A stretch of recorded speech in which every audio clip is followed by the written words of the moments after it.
Hello friends, good evening. কেমন আছো তোমরা সবাই? আশা করি তোমরা সবাই খুব খুব ভালো আছো, সুস্থ আছো।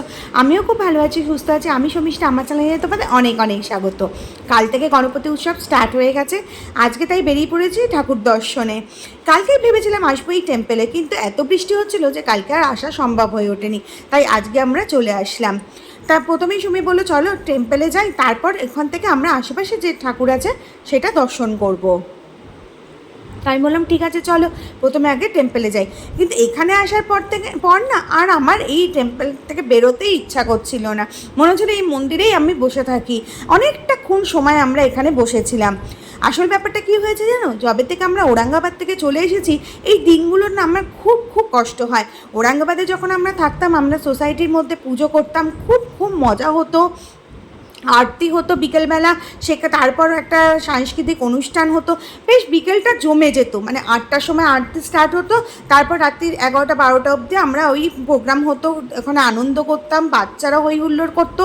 সেই দিনগুলো না এত মিস করি, মানে কষ্ট লাগে গো দিনগুলো ফিরে, মানে মনে হয় যেন আর ওই দিনগুলো তো আর ফিরে পাবো না, সেইটা ভেবে একটা মনের মধ্যে কষ্ট হয়। তাই জন্য এই মন্দিরে এসে গেছি, এখন খুব খুব ভাল লাগছে, খুব আনন্দ লাগছে যে এখানে এসে একটুখানি সময় কাটাতে পারলাম ঠাকুরের কাছে। আর কি বলতো, বম্বে যখন এসেছিলাম তখন বেশ ঘুরে ঘুরে বেরিয়েছিলাম, কিন্তু ওই সোসাইটিতে মানে ঠাকুর দর্শন করেছিলাম, কিন্তু ঘুরে ঘুরে ঠাকুর দর্শন করেছি, কিন্তু সোসাইটিতে যে পুজো হওয়া সেটা কিন্তু হয়নি আমাদের। তাই জন্য এই যে মানে ওইটা খুব মিস করতাম। আর দেখো এখন এখানে আমার এসে খুব ভালো লাগলো যে প্রথম আমি দেখলাম যে আমাদের কলকাতা থেকে বাইরে আসার পর নাম গোত্র দিয়ে পুজো হচ্ছে, আবার দেখো দুটো লাড্ডুও দিয়েছে। আমার তো খুব আনন্দ হচ্ছে যে প্রসাদ পেয়েছি আজকে। সেই দিনগুলোর কথা, ঔরঙ্গাবাদের দিনগুলোর কথা মনে পড়ছে। আর কি বলতো, এই দিনগুলোতে না আমরা মানে সবাই যে এক একটা সোসাইটিতে এক এক দিন করে আরতির ভার পড়তো। যেদিনকে আমাদের আরতি থাকতো না, আমরা সোসাইটির মেয়েরা বউরা আর কি কীভাবে সাজবো, কি করব, সেই সব নিয়ে মেতে থাকতাম।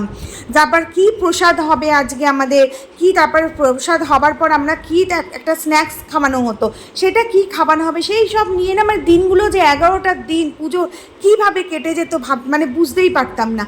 তাই এখানে বসে বসে না সেই দিনগুলোর কথা মনে পড়ছে, আর ভাবছি যে কবে আবার হয়তো আমার এই দিনগুলো ফিরে আসবে।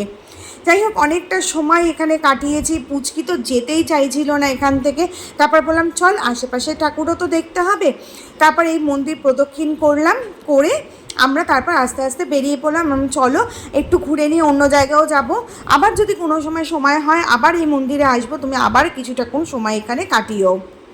আসলে মন্দিরটাতে না বসেছিলাম এই কারণে যে পুজো হচ্ছিলো, ভাল লাগছিলো মন্ত্রগুলো শুনতে। আর কি বলো তো, আর একটা না আলাদা একটা ফিলিংস আসছিল মনের মধ্যে যে ঔরঙ্গাবাদ থেকে যবে থেকে বেরিয়েছি এই দিনটা মানে এই রকম আনন্দটা হয়নি। তাই মেয়েও বলছে মা আজকে বিকেলবেলাটা কি ভালো কাটছে দেখো। তারপর যাই হোক এখান থেকে বেরিয়ে পড়লাম, বেরিয়ে আমরা চলে আসলাম অন্য একটা মন্দিরে দর্শন করতে। আস্তে আস্তে না অনেক ঠাকুর দর্শন করেছি, কিন্তু কী বলো তো আর গাড়ি থেকে আর নামা হয়নি।